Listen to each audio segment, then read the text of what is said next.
Summer कम्मर हो चुके हैं तैयार। जी हाँ, जेल से बाहर आते ही किया अपने गाने का पोस्टर लॉन्च, जिस गाने का बोल है आपन थ्रेसर हमरा नामे कर द। जी हाँ, आलोक यादव का एक गीत लिखा हुआ है समर सिंह ऑफिशियल से इस गाना को रिलीज किया जा रहा है, जो कि समर सिंह का पहला आकांक्षा दुबे की मौत के बाद एक भी गाने और एक भी पोस्ट नहीं आए थे, लेकिन आज पहला पोस्ट आया है गाने का, वो भी समर सिंह के आईडी से, सोशल मीडिया पे उनके फेसबुक पेज से, जो कि आप देख पा रहे हैं स्क्रीन पर। समर सिंह के फेसबुक पेज से पोस्ट किया गया है, जिस गाने का ही बोल है आपन थ्रेसर हमरा नामे कर द। तो दोस्तों, समर सिंह वापस आ चुके हैं कमर कसकर और गाने लगातार लेकर आने वाले हैं।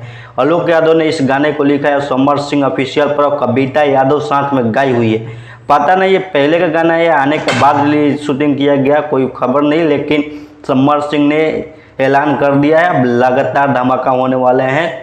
भाड़ में जाए कोई मुझे फंसाए, कुछ भी करे, मेरा तो गाना रिलीज होगा। तो मिलते हैं आप सभी के नए वीडियो में, तब तक के लिए बाय।